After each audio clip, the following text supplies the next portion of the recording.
Welcome to a Fallout 76 episode. As part of QuakeCon at Home, the Bethesda Twitch channel in the Netherlands had a Q&A with project lead Jeff Gardner and design director Mark Tucker. They dropped a huge amount of information in regards to mod support, mannequins for our camps, power armor displays, the camp instances, which will be called Fallout shelters, and the arrival of the Brotherhood of Steel. So let's have a listen to the highlights.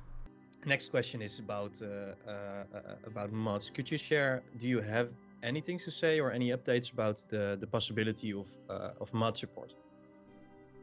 Sure.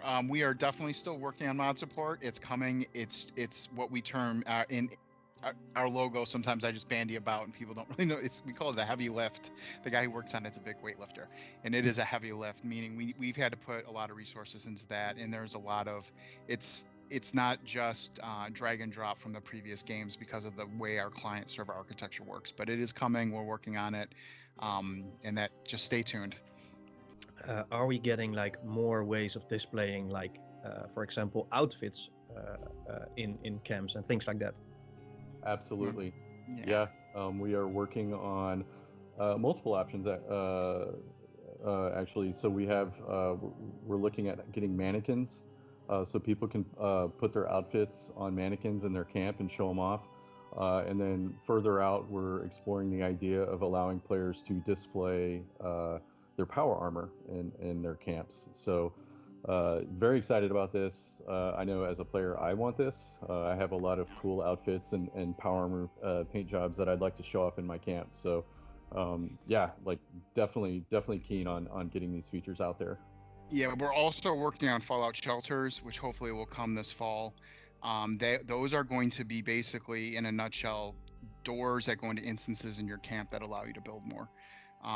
We actually were playtesting at Mark and I the other day, and we were sort of blown away. So we're doing a lot of fun things there. We're even experimenting with reducing some of the restrictions to the build rules, not just the budget, but the actual rules themselves. So players don't have to work on a grid so much; they can place things where they want. Some of the staff have created some amazing examples there, so we're really excited for allowing people to sort of create their own environments and interiors, because once you go into an interior, you have a lot more we have a lot more we can do because you're not affecting other players' games as much. So you can go nuts in there. We don't have to worry about edge case AI and frame rate as much concerns. So that's the plan. They've been working hard on it in Dallas, actually. So yeah. Awesome. Sounds really good. Especially like the power armor display. I would love to display my power armor in the camp. So that's some exciting news. But on top of that, we've got a couple other features that I think will present more flexibility for our players that, where they may not feel the need to have character slots. So when we look at what we're doing with legendary perks, for example, we're putting in a lot of, we've listened to the player feedback off of PTS. We're putting in a lot more utility legendary perks that give players more flexibility in their perk builds. Master Infiltrator, for example, allows players to just completely auto hack or auto unlock locks, and they don't have to sit there and mess with changing out their perks. We're also adding legendary special perks that increase the perk points you have in your build. So if you want to be a mostly strength build, you can put your standard points in strength, but like if you want to fall back on rifles, you could take legendary perception, rank that up, and that gives you 5 more points in perception that you didn't have to allocate with your perk points. So there's tremendous build flexibility there with that system. And then further out, we're still looking at perk loadouts, which I think is going to also give players a lot of great flexibility with different builds. So I don't know that with all these extra features coming in, we kind of need to wait and see what the community wants after that before we commit to something like that. Yeah, perk loadouts especially, we think are going to alleviate a lot of those concerns. We had a really good discussion on yesterday. That's a ways out. I got to warn everybody, but we're still working on it. Yeah, that's a heavily requested one by the community as well. I see it like every day. As players, us too. Yes. Oh yeah. We had an engineer the other day saying, "I think I'm going to walk out if we do this feature." So yeah, we all agree. Yeah. Yeah. We have mandatory play tests once a week too, where everyone on the all our teams across all 4 locations will play.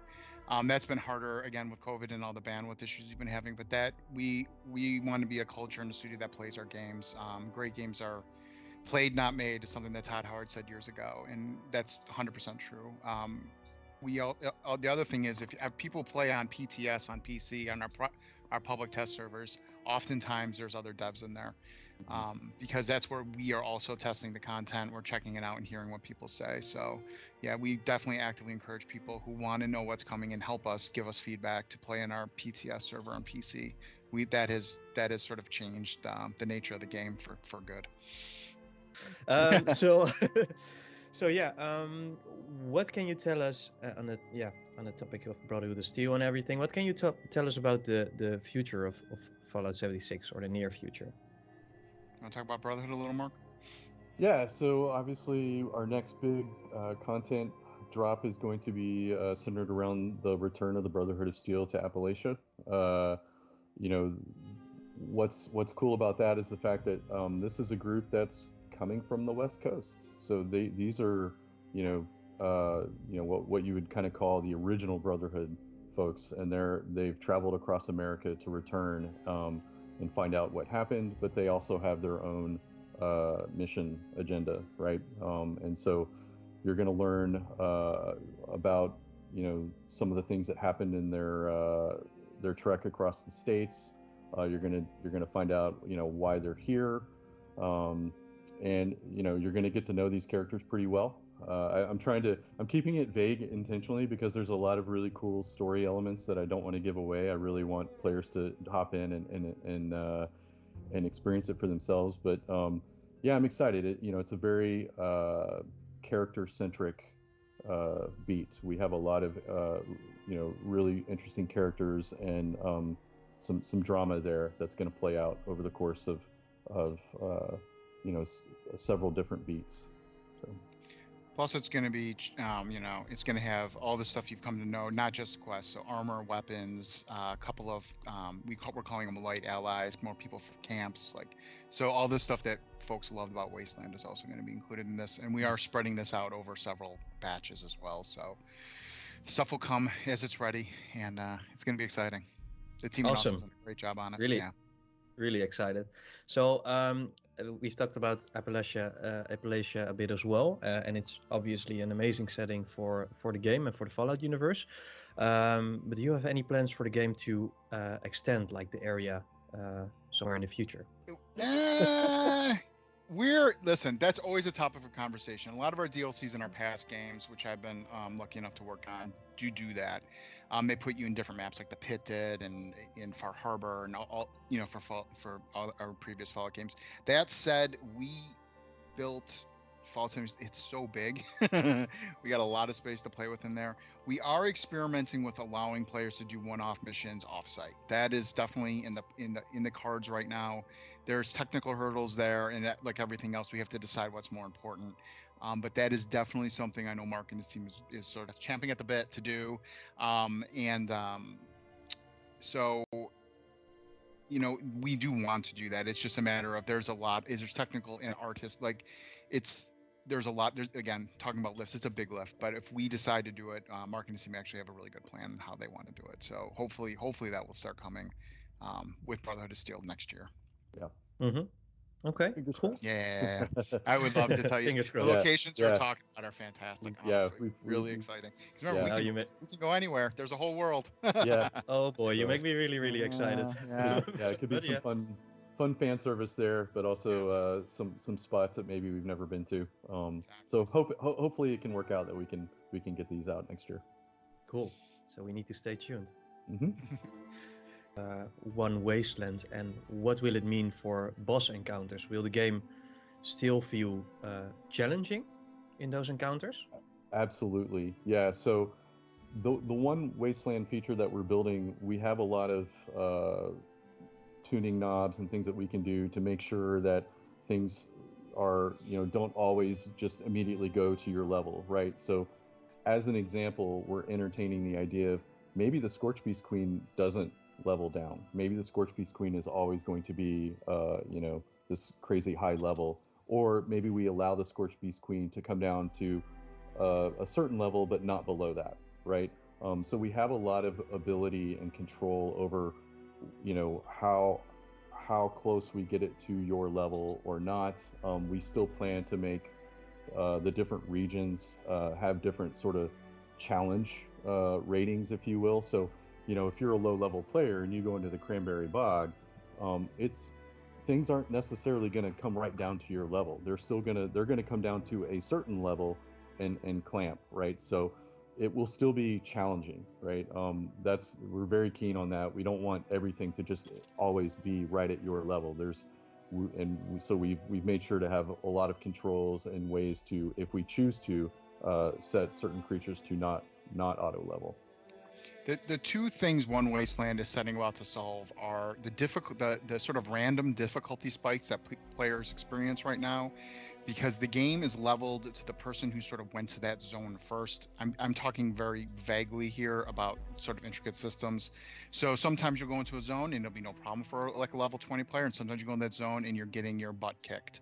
And that's the thing we really want to solve. We want a more predictable experience, one, and two, we do want players of disparate levels to play together. And this is what this is doing. It is not going to all of a sudden make everything like milk toast, or that is, trust me, no one on the team wants that at all. Fallout is about making hard choices and decisions and consequences in combat as well. So that is not, so what again, the two things that are going to solve are hopefully those two things. So one, you can play with newer players more easily, or old, or husband and wife, one can play a lot more than the other. They can still play together. And two, we want to kill those randomized difficulty spikes they're just frustrating, honestly. We all play the game a lot, and it's never fun when you wander into top of the world and there's a level 60 blood bug that's sucking your face. And next question is about the camp building budget. Are there any plans on increasing the budget for camp building? We're hoping that shelters alleviates a lot of that concern. Honestly, that's our first goal. We are still always looking at ways to make camp building not only that you can do more, but it's easier to do it and more efficient for the game itself. There's a pretty substantive team working on these problems right now, but it will be quickly fixed once shelters comes out, because then at least you'll be able to go inside, and the budgets there are pretty high, number one. Number two, it's just additive to what you have outside. Okay. And this one is actually a highly requested one by the lore-minded players. So they're asking, when will we learn the fate of Vault 96, or have the option to maybe explore it sometime? Right. So I will let me explain what we're doing with Vault 94, and then we can kind of connect the dots from there. So we have our new daily ops feature that we're working on.